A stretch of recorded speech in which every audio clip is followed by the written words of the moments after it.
ఇండియాలోనే మొదటిగా కరక్కయ్య ద్వారా ఆర్గానిక్ హ్యాండ్ బ్లాక్ ప్రింట్లు అందిస్తున్న ఏకైక స్టోర్ మనో కలంకారీ. కోడి పందేలకు పెట్టింది పేరు భీమవరం.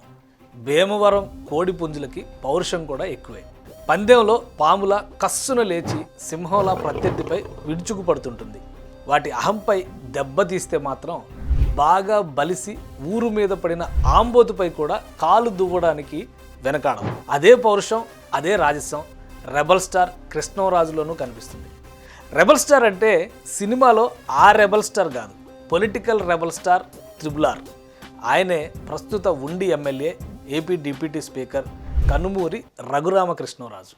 గత 5 ఏళ్లుగా ఏపీ రాజకీయాల్లో హాట్ టాపిక్గా మారిన పేరు రఘురామకృష్ణరాజు. వైసీపీ తరపున నర్సాపురం లోక్సభ స్థానం నుంచి గెలిచిన ఆయన ప్రజా వ్యతిరేక కార్యక్రమాలపై ఒక్కొక్కటిగా ప్రశ్నించడం మొదలుపెట్టారు. ఇది కాస్త నచ్చని కొందరు రఘురామ రెబల్ స్టార్గా మారడానికి కారణమయ్యారు. ఇంకా అక్కడ మొదలైంది అసలైన పొలిటికల్ సినిమా. రాబోయే రోజుల్లో ప్రజాబలంతో, ప్రజల అండతో ప్రతి వ్యక్తి చేత అడుగులు వేయించి రాజకీయంగా వాడిని అధపాతాళానికి తొక్కబోత నా పేరు రఘు. విధేయతకి బానిసత్వానికి మధ్య ఉన్న తేడాన్ని ప్రదర్శించడం మొదలుపెట్టారు కృష్ణరాజు. వైసీపీ సృష్టించిన సునామీలో విపక్షాలు సైతం స్తబ్దుగా మారిన సమయంలో స్వపక్షంలో విపక్షంగా మారిన త్రిబుల్ ఓ నిప్పు కణం రగిల్చారనే చెప్పాలి. నచ్చని విషయాన్ని నిర్మోహమాటంగా మొహం మీద చెప్పే రాజుగారు రచ్చబండతో చేసిన రచ్చ అంతా ఇంత కాదు. ఇంకేముంది, ఈ రచ్చ కారణంగా కొందరి ఆగ్రహానికి గురయ్యారు. కేసులు, ట్రీట్మెంట్లు, ఆపరేషన్ అయిన ఛాతీపై రబ్బరు బెల్టు, లాఠీ దెబ్బలు. చివరికి ఆయనకి ఎంతో ఇష్టమైన కోడి పందాలని చూసేందుకు కూడా సొంత నియోజకవర్గానికి వెళ్ళలేని పరిస్థితులు. 2021 మే 14 అర్ధరాత్రి 11:30 గంటలకు గుంటూరు సిబిసిఐడి ఆఫీసుకి తరలింపు. 2021 మే 15 బెయిల్ కోసం ఏపీ హైకోర్టుని ఆశ్రయించారు. బెయిల్ తిరస్కరించారు. మే 17 సుప్రీంకోర్టు తలుపు తట్టారు. అదే రోజు గుంటూరు ప్రభుత్వ ఆసుపత్రి నుంచి సికింద్రాబాద్లోని ఆర్మీ ఆసుపత్రికి తరలింపు. మే 20 త్రిబుల్ పై జరిగిన దాడి గురించి సుప్రీంకోర్టులో ఆయన తనయుడు మరో పిటిషన్. మే 21 సుప్రీంకోర్టు బెయిల్ మంజూరు. 2023 జనవరి 24 తన కేసుని సిబిఐకి కానీ సిట్తో కానీ విచారణ జరిపించాలని ఏపీ హైకోర్టులో పిటిషన్.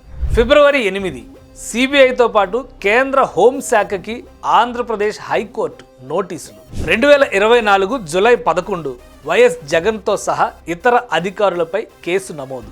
తన పోరాటంలో ఎక్కడా తగ్గలేదు. పేరుకు తగ్గట్టుగానే రఘురామ గత ప్రభుత్వంతో తానే రాజు, తానే సైన్యం అయ్యి బరిలో దిగిన పందెం కోడి ఎదుటి కోడి కత్తి ఒంట్లో దిగుతున్నా ఏ రకంగా పోరాడుతుందో అంతే బలంగా, మొండిగా, సాహసంతో పెద్ద యుద్ధమే చేశారు రఘురామ. మీరు పడ్డ వేదన, మీరు చేసిన పోరాటం, సినిమాల్లో హీరోలు, నేను కూడా చేస్తాను కాబట్టి చెప్తున్నాను, దెబ్బలకి నటించడం చాలా కష్టం. దెబ్బ పడితే వేరుగా ఉంటుంది, కానీ మీరు నిజ జీవితంలో దెబ్బలు తిన్నారు.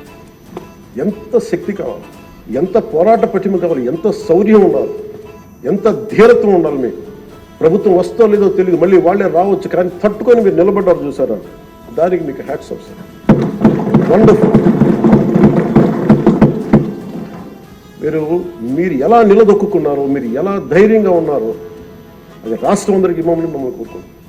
తాను పోరాడడమే కాదు, ఆయన పోరాట పటిమ చూసిన ఎందరికో స్ఫూర్తిగా నిలిచారు. ఎంతైనా రాజుగారు రాజుగారే కదా. ఇంకేముంది, కట్ చేస్తే 2024 ఎన్నికల సమరం వచ్చేసింది. పార్టీ ఏదైనా నరసాపురం లోక్సభ బరిలో నిలిచేది తానేనని రఘురామ ధీమాగా ఉన్నారు. అయితే తాను ఒకటి తలిస్తే కూటమి మరొకటి తలిచినట్టుగా పొత్తు ఈక్వేషన్స్లో ఆ టికెట్ ఏ పార్టీ నుంచి ఆయనకు దక్కలేదు. అయితే కేవలం త్రిబుల్ కోసమే అన్నట్టు టీడీపీ సమీకరణలను మార్చి ఉండి టికెట్ని ఆయనకి కేటాయించింది. ప్రచారానికి అంతగా సమయం లేకపోయినా వైసీపీ అభ్యర్థిపై 56,777 ఓట్ల మెజారిటీతో పందెంకోడిలా విజేతగా నిలిచారు. ఈ విజయంతో ఆయనకి మంత్రి పదవి కన్ఫర్మ్ అని కొందరు అనుకున్నారు. ఆయన చమత్కారానికి, వేసే పంచులకి స్పీకర్ పదవి సూట్ అవుతుందని మరికొందరు అనుకున్నారు. అబ్బే, హోమ్ ఇస్తే తాట తీసేస్తారని, లేదు టీటీడీ బోర్డు చైర్మన్ పదవి కరెక్ట్ అని అనుకున్నారు మరికొందరు. ఇన్ని రకరకాల చర్చల మధ్య ఇప్పుడు రఘురామకృష్ణరాజుని ఏపీ డిప్యూటీ స్పీకర్గా ఫిక్స్ చేశారు సీఎం చంద్రబాబు. నేడు మీ ముందు సభలోకి రాలేని, కూర్చోలేని పరిస్థితి వచ్చింది. ఇది దేవుడు రాసిన స్క్రిప్టే. ఏది ఏమైనా గత ప్రభుత్వ హయాంలో రాజద్రోహం కేసులు ఎదుర్కొని పండగకి కూడా సొంత నియోజకవర్గానికి వెళ్ళలేక కష్టాలు పడ్డ రఘురామ ఈసారి సంక్రాంతికి ఏపీ డిప్యూటీ స్పీకర్ హోదాలో రానుండడం పశ్చిమ గోదావరిలో నిజంగానే పండుగ అంటున్నారు ఆయనని అభిమానించే ఫ్యాన్స్. సుమన్ టీవీలో మీ పర్సనల్ అండ్ బిజినెస్ ప్రమోషన్స్ కోసం కింది నెంబర్కి కాంటాక్ట్ చేయండి.